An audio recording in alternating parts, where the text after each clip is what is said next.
오늘은 우리 믿음이 자라가는 데 있어서 어떻게 해야 되는가, 어떤 쪽으로 가야 되는가, 그런 이야기를 좀 함께 나누려고 합니다.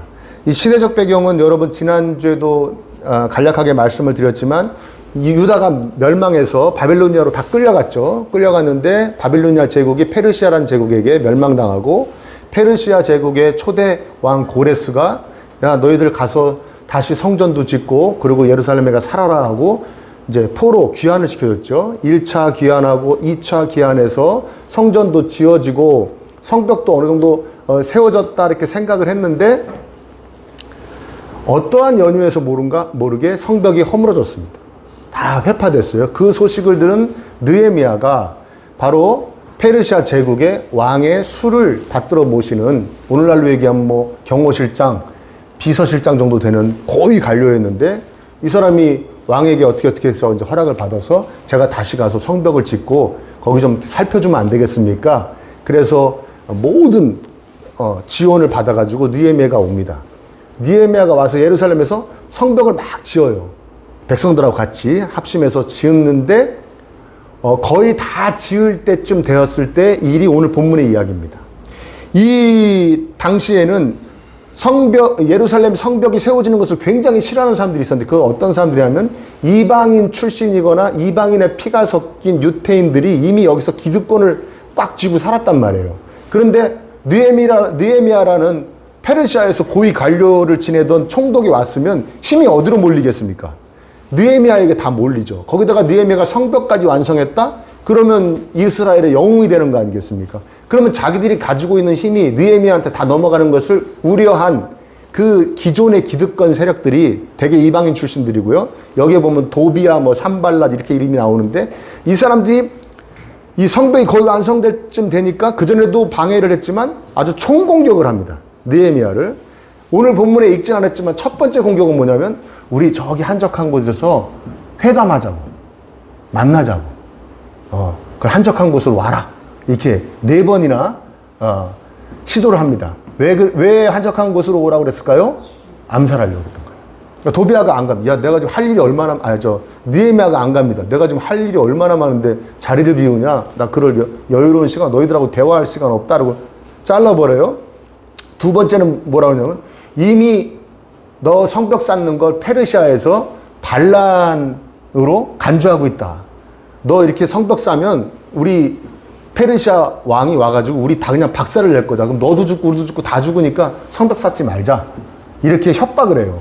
너 지금 반역죄를 저지른 거다 협박을 해요. 근데 느헤미야는 지금 누구 허락받고 와서 하고 있는 거예요? 왕. 와서 다 죽일 거라고 하는 왕의 허락을 받고 와 있잖아요. 그러니까 느헤미야가 쓸데없는 얘기 하지 마라. 그것도 그 공격도 막아냅니다. 그리고서 이제 이 세 번째 공격이 지금 이루어지는 거예요. 어떤 공격입니까? 스마야라는 예언자가, 제사장까지 겸하는 예언자 같은데 이 사람이 두문불출하는 거예요. 그래서 느헤미야가 좀 가까웠던 사이인가 보다. 신뢰하는 사이였나 봐요. 그래서 스마야를 찾아갑니다. 느헤미야가 직접. 당신 왜 집에만 있어? 그러니까 그 스마야가 느헤미야에게 예언을 합니다. 이거 하나님의 말씀이다 하고 얘기한 것 같아요. 뭐라고 얘기합니까? 10절에 하나님의 성전으로 갑시다. 그렇죠? 성소 안으로 들어가서 성소 출입문을 닫읍시다. 자객들이 오늘 밤에 당신 반드시 죽이러 올 것입니다. 내 예언 받았습니다. 하나님한테. 나 지금 하나님 얘기하는 겁니다. 성소로 가서 숨어 있읍시다. 안 그러면 당신 오늘 자객들한테 암살당합니다. 이렇게 얘기를 하는 거예요. 성소는 어디를 얘기하냐면, 언약궤가 있는 그 성소에서 언약궤가 있는 지성소 말고 요쪽 부분 있죠. 아무튼 거기도 제사장만 들어갈 수 있죠. 여러분 다 아시죠? 성소에는 제사장만 들어갈 수 있는 거 아시죠? 거기를 들어가서 숨어 있자는 거예요, 이게. 기가 막힌 아이디어 아닙니까? 그렇죠. 거기 있을 줄이야 누가 합니까? 느헤미야한테 우리 가가지고 거기 숨어 있자. 그래요. 성전으로 가는 거 좋은 거죠. 하나님이 계신 곳으로, 마치 하나님을 상징하는 곳으로 가는 것이니까요. 하나님께 강구하는 모습일 수도 있습니다. 그런데 제일 중요한 것은 성소는 제사장 외에 그 누구도 들어가서는 안 된다는 거죠. 그러니까 이게 하나님이 주신 율법에 엄연히 나와 있는 조항이거든요. 성소에는 제사장만 들어갈 수 있다. 절대 외부 사람 들어가면 그건 죽는다. 이거 죽이는 벌을 이거 죽이는 죄다 이렇게 말씀하셨거든요. 느헤미야가 다행히 이 괴계에 넘어가지 않습니다. 아주 지혜롭게 이겨냅니다. 그리고 느헤미야가 이렇게 얘기합니다. 아, 너네가 뇌물을 받았구나. 지금 매수당했구나. 이 성벽이 완성되는 것을 방해하는 세력들한테 매수당했구나. 너희들이 나를 겁을 줘서 내가 성소를 범하는 죄를 짓게 한 다음에 그걸 꼬투리 잡아갖고 나를 헐뜯으려고 그러는구나. 두고두고 백성들이 에휴 저게 무슨 우리 지도자야. 저 겁나가지고 성소가 숨었어. 하나님이 성소에 들어가지도 말라는데 성소에 들어간 죄인이야. 저 이방인보다도 못한 사람이야. 이렇게 해서 자기가 백성들을 온전히 잘 이렇게 통치하고 그 다음에 이 예루살렘을 안정화시키는데 방해를 하려고. 이렇게 간악한 계획을 꾸민 겁니다. 자, 앞에 두 공격은 뭐 한적한 곳으로 나와라. 너 반란을 꾸미는 거지. 이렇게 뒤집어 씌우는 이런 공격은 그래도 이런 살해, 협박이나 위협을 받으면 오히려 하나님을 더 의지할 수가 있는데 오늘 본문과 같은 이런 공격이 가장 치명적이에요. 왜? 이게 아주 헷갈리거든요. 그리고 우리는 대부분 이 부분에 매우 취약합니다. 그러니까 사탄은 대다수의 경우 이렇게 얘기합니다. 하나님 반대쪽으로 가라고 하지 않습니다. 하나님 반대쪽으로 가라고 하지 않아요. 물론 이제 신앙의 초기에나 막 예수님 믿을까 말까 할 때는 야, 교회 가지 마. 교회를 왜 가? 하나님 반대쪽으로 가야지. 이렇게 하지만 이미 교회의 식구가 되면 하나님 반대쪽으로 가라고 그러지 않고 하나님한테 가라고 그럽니다. 열심히 가라고 그러는데 가서 이상한 짓을 하라고 그럽니다. 가서 이상하게 하라고 그럽니다. 하나님을 향하여 가는데 넘지 말아야 될 선을 넘으라고 그럽니다. 그걸 우리는 왜 속냐면 그게 신앙의 열심이라고 착각할 때가 있기 때문에 그렇습니다. 착각할 때가 있어요. 제가 전에 섬기던 교회 여러 군데를 섬겼는데 그 중에 한 교회는 교회 역사가 좀 길어가지고요. 3대에 걸쳐 이렇게 그 교회에서 신앙생활하는 분들이 꽤 많이 있었어요. 그러니까 가족끼리 다니다가 자녀들이 어느덧 커갖고 그 교회 안에서 결혼을 하는 거예요. 혼인을 해가지고. 그래서 또 아기를 낳으면 3대죠. 그런 데가 굉장히 많아요. 그래서 그런 가정의 신방을 가면 그 이제 부모님 되시는 분들이 주로 자녀들의 이제 혼인한 자녀들에 대해 이야기를 많이 합니다. 신방을 가면은. 근데 가끔 가다가 이제 새로 가정을 꾸린 그 가정, 자기 자녀들의 가정에 대해서 불만을 표할 때가 있어요. 불만의 주 내용은 믿음 생활 제대로 하지 않는다. 그 가정이, 자기 자녀의 가정이 믿음 생활 제대로 하지 않는다. 신앙에 열심이 없다. 그 제일 많이 지적하는 게 뭐냐면 예배 꼭 늦게 온다. 주일날. 예배 늦게 와가지고 2층에 앉는다. 그 교회는 1층부터 채운 다음에 늦게 오는 분들은 2층으로 보내거든. 1층에 못 들어오게 하고 2층으로 올리거든. 그러니까 그게 불만인 거예요. 항상 예배 끝나고 보면 자기 자녀들이 어디가 앉아있다? 2층에가 앉아있는. 그게 싫은 거예요. 두 번째는 뭐냐면 주일에 여행 간다. 주일에 여행 간다는 거예요. 응? 아니 왜 주일에 예배 드리지 않고 여행 가냐 이거예요. 응? 그런데 꼭 뒤에다 뭐라고 그러냐면 결혼하기 전에 안 그랬다. 결혼하기 전에 안 그랬다. 제가 재미난 걸 발견했는데 이게 벌써 10몇 년 전 얘기하는 거예요 지금. 근데 웃긴 게 뭔지 아십니까? 딸을 시집 보낸 분은 아무 말도 안 해요. 아무 말도 안 해요. 이건 잘 지내요. 잘들 살아요. 이래요. 근데 꼭 아들 장가 보낸 분들이 불만이 많아요. 걔가 총각 때는 안 그랬다고. 너무 신기한 거예요, 그게. 아니, 무슨 아들이 무슨 벼슬입니까? 아들 가진 게 벼슬이에요? 꼭 그래요. 참 신기한 거예요. 딸 시집 보내서 거기서 가정을 이룬 분들은 아무 말도 안 해요. 그냥 칭찬하고 우리 저 가정 이뤄서 잘 지낸다고 그러는데 꼭 아들 장가 보낸 분들이 우리 아들이 총각 때는 안 그랬는데 예배도 늦게 오고 주일날 어딜 놀러 가냐고 막 이래요. 그러니까 너무 웃긴 거예요, 그게. 그때도 웃겼어요. 희한하다. 그랬는데. 그분들의 말씀이 틀렸다는 게 아니죠. 그쵸? 그분들이 주일 예배를 중요하게 생각하는 거, 하나님도 기뻐하시고, 사람들에게도 본이 되는 겁니다. 그쵸? 그래, 안 그래요? 그거를 뭐라 그러는 건 아니고요. 근데 정말 웃긴데 웃지 못할 건 뭐냐면, 그렇게 불만을 표하는 부분들이 대부분의 주일에 빠짐없이 일찍 와서 맨 앞자리에 앉습니다. 그리고선 계속 이제 찬양할 때는 계속 뒤를 봅니다. 우리 아들 왔나? 우리 아들 오늘 일찍 왔나? 왜냐면 저는 앞에 사회 보려고 앞에 이렇게 앉아있기 때문에 다 보여요. 속으로 계속 웃습니다. 우리 아들 왔나? 우리 아들 왔나 보다가 예배 시작하잖아요? 그럼 포기하고 그때부터 잡니다.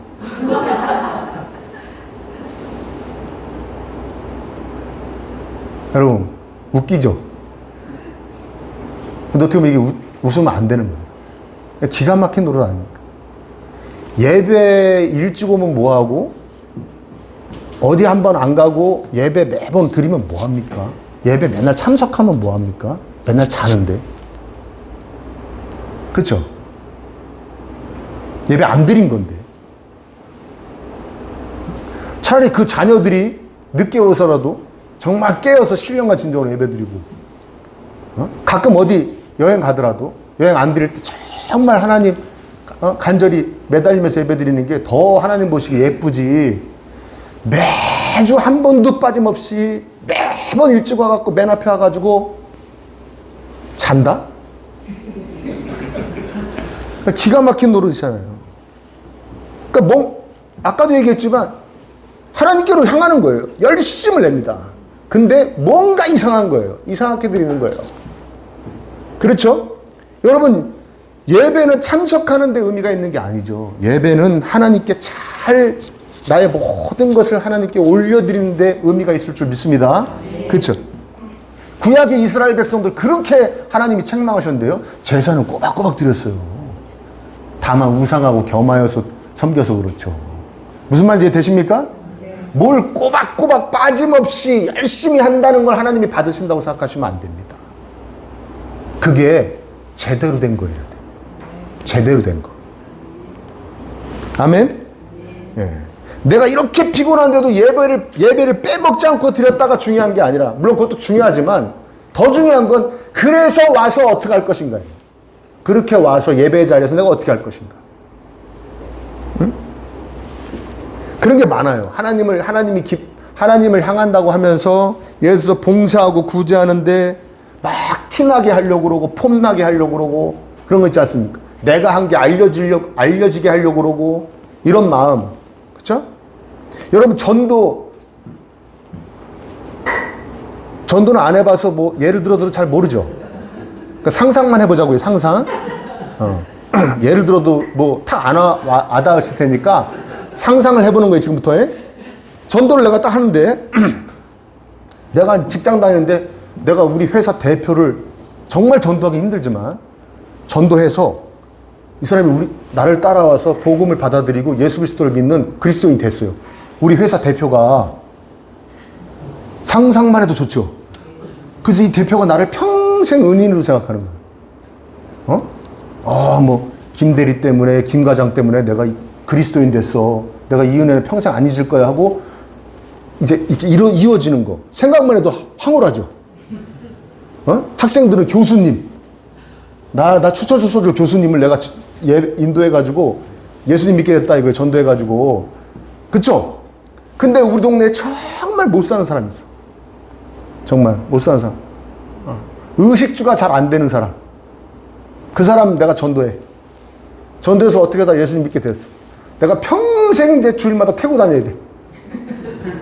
태고 다니면. 그리고 돈 없다 그러면 돈 꿔줘야 돼. 음식 없다 그러면 음식 줘야 돼. 반찬 만들어다 줘야 돼. 어느 쪽이 더 땡겨요? 전도를 안 해보셔서 뭐 확 와닿진 않겠지만 상상해서 어느 쪽이 더 땡겨요? 1번이 땡겨요? 2번이 땡겨요? 1번이 땡기죠. 그렇다는 거예요. 이왕이면 너에게 유익한 사람. 이왕이면 전도할 때 힘들지만 전도는 어차피 뭐 높은 사람이나 낮은 사람이나 많이 가진 자나 안 가진 자나 다 하긴 힘든 거니까 전도할 때 힘들어도 전도 일단 되어지고 나면 너한테 계속 세상적인 유익을 줄 수 있는 사람, 그 사람 전도하고 싶죠. 우리 마음이 그렇단 말이에요. 응? 이게 이상한 거예요. 사실은 이게 정상적인 생각 같지만 이게 아주 이상한 마음이에요. 하나님을 향한 열심인데 이상한 열심인 거예요. 여러분, 신천지가 왜 이단이라고 그랬습니까? 지금부터 20년 전도 그랬거든요. 지금은 어떤지 내가 모르겠어요. 지금은 신천지에 대해서 잘 모르니까 20년 전은 어땠냐. 60세 이상 전도하지 말라고 그랬어요. 자기 교인들한테. 60세 이상. 그거 다 나이 먹어가지고 헌금도 잘 못하고, 전도도 잘 못하고, 일도 잘 못하고, 60세 이상 전도할 지금 시간이 없다. 그렇게 가르쳤어요. 신천지가. 응? 또 고소당할 수가 있으니까? 신천지가 그렇게 한 게 아니고 새로운 하늘과 땅들이, 새로운 하늘과 땅파가 그렇게 했다고요. 그게 벌써 이단 아닙니까? 60세 이상을 더 전도해야죠. 좀 있으면 돌아가실 텐데. 그래요, 안 그래요? 그분들이 더 급하죠. 얼마 안 남았잖아 이제. 응? 그게 이단이라고 그러는 거예요. 응? 왜 이렇게 하나님께로 나아가는데 이상하게 나아가는 것일까? 그러면 명확합니다. 신앙의 목적이 자기 자신에게 있어서 그래요. 응? 예배도 자기 자신을 위해 드리는 거고. 그러니까 와서 앉아서 자면서 만족하는 거야. 아, 난 예배 드렸어. 신앙의 목적이 자기 자신에게 있기 때문에 그러니까 열심을 내는데 사실은 누구를 향한 열심이에요? 자기 자신을 위한 열심. 신앙의 대상이 자기 자신이에요. 자기 자신을 섬기고 있는 거예요. 느헤미야는 어떻게 공격을 막아낼 수 있었습니까? 이 사람이 어떤 사람입니까? 여러분, 느헤미야기 1장을 한번 보시죠. 느헤미야기 1장. 자, 예루살렘에서 온 자기 형제가 또 그 동료들이 얘기합니다. 성벽이 다 부서지고 아주 꼬리꼬리 말이 아닙니다. 예루살렘이.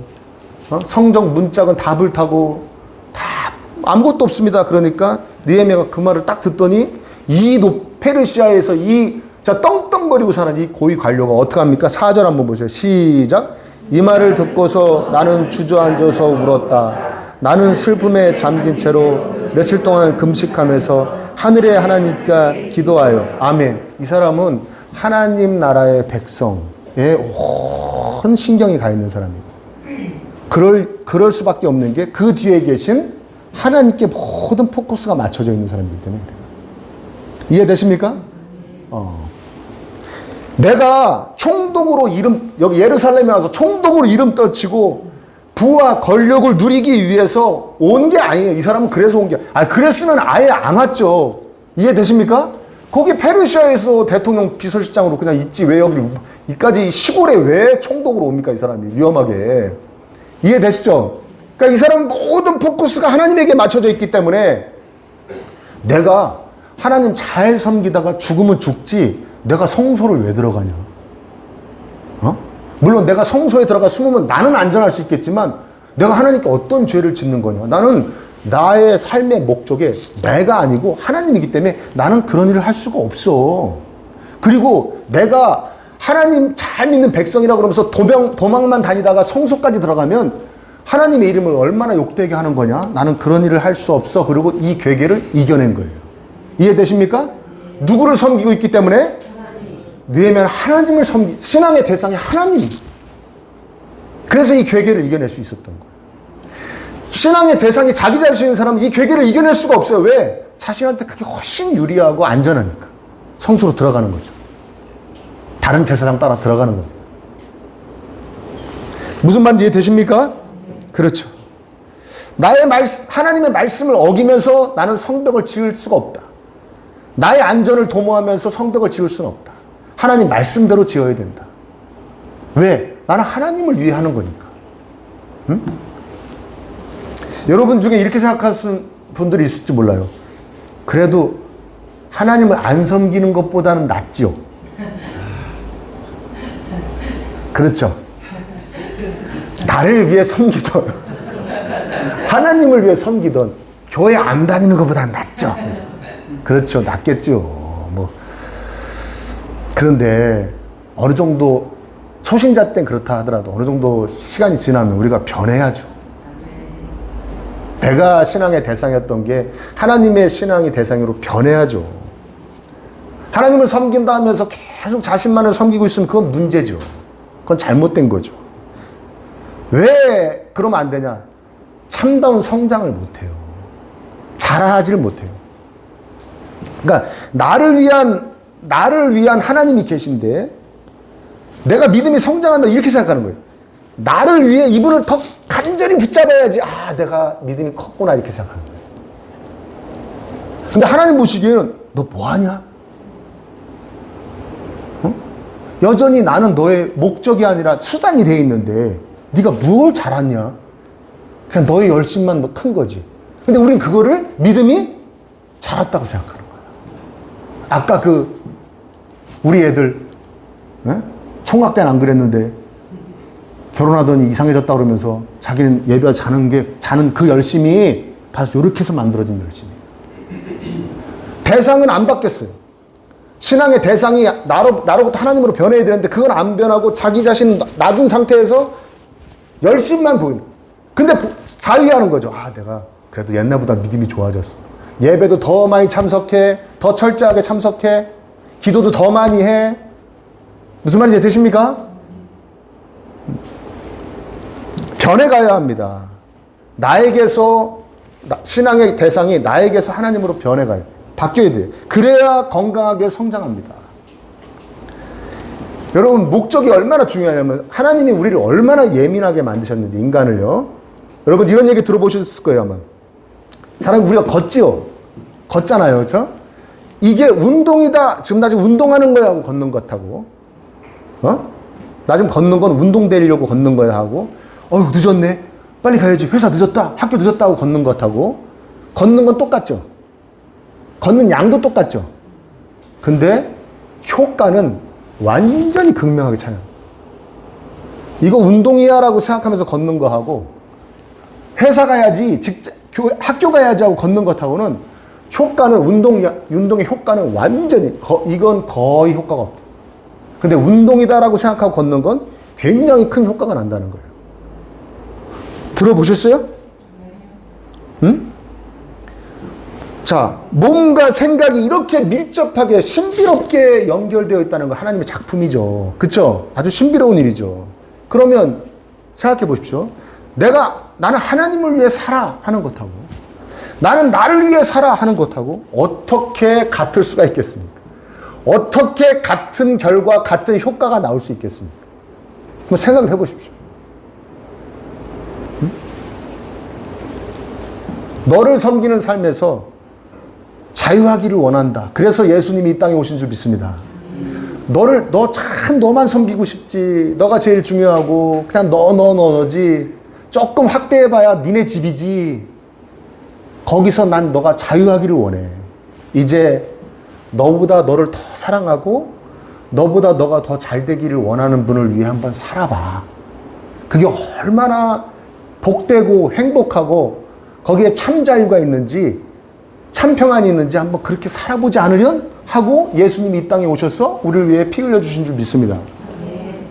우리에게도 오늘도 계속 제안하시는 거예요. 이제 나를 위해 살아보지 않겠니? 나의 기쁨을 위해 살아보지 않겠니? 너를 위해 살았는데 뭐 별볼 일 없잖아. 아주 그냥 뻥뻥 길이 뚫리고 막 그냥 다 너 좋아하고 다 너 도와주고 막 우르르 쏟아지고 막 길이 뻥뻥 열리고 막 그래? 좀 바꿔볼 수 없겠어? 내가 너를 얼마나 사랑하고 너가 잘 되기를 바라는지 내가 십자가에서 피 흘림으로 증명했으니 그 진리를 붙잡고 이젠 변해보지 않으련? 예수님의 이 계속된 제안을 여러분 받아들이시기를 축복합니다. 계속 말씀하시는 거예요. 신앙의 대상을 바꿔라. 응? 느헤미야가 이런 공격들 앞에서 늘 기도합니다. 14절에 보세요. 나의 하나님 도비아와 산발랏이 나의 한 일을 잊지 마십시오. 예언자 노야다와 그 밖에 나에게 겁을 주려고 한 예언자들이 나에게 한 일을 잊지 마십시오. 하나님께 도와달라는 거죠. 자기 너무 연약하니까. 자기도 겁날 거 아닙니까? 자기도 순간적으로 자기 신앙의 대상이 자기로 바뀔 수 있으니까 하나님 좀 도와달라는 거죠. 여러분 9절에 또 뭐라 그럴까? 오늘 읽지 않았지만 하나님 나에게 힘을 주십시오. 힘을 주십시오. 내가 하나님만 온전히 의지하고 하나님을 신앙의 대상으로 삼고 꿋꿋이 나갈 수 있도록 나에게 힘을 주십시오. 느헤미야가 이렇게 기도합니다. 우리도 그렇게 기도해야 될 줄 믿습니다. 순간순간 엄습해오는 거죠. 이거는 뭐 타락한 인간의 본능이, 이 본능의 몸부림에 내가 막 휘둘리는 거죠. 순간순간 엄습해. 네가 최고다. 너가 잘 되고 봐야지. 너의 이익을 꾀하라. 너의 안전을 꾀하라. 계속 오는 거죠. 순식간에 말로 범해지고 행동으로 옮겨집니다. 내가 신앙의 대상임이 막 드러나죠. 내 생각으로 말로 행동으로 드러나죠. 그래서 우리 기도해야 됩니다. 하나님, 이 타락한 본성을 제가 이길 수 있도록, 그래서 제가 온전히 하나님을 섬기는 백성 될 수 있도록, 그래서 건강하게 잘 성장할 수 있도록, 그래서 하나님께 기쁨과 영광을 많이 드리는 참다운 그리스도인 될 수 있도록 하나님 저를 도와주시옵소서. 불쌍히 여겨주시옵소서. 온전히 깨끗한 마음과 삶으로 하나님만을 향하게 하옵소서. 온전히 하나님께 기쁨을 드리는 저와 우리의 가정과 우리 교회가 되게 하옵소서. 우리 기도하며 나아가야 될 줄 믿습니다. 네. 우리 예수 그리스도의 그 십자가의 은혜 안에서 그 사랑 붙잡고 여러분 변해가시길, 신앙의 대상이 나로부터 하나님으로 계속 조금씩이라도 변해가시기를 이 시간에 간절히 축복합니다.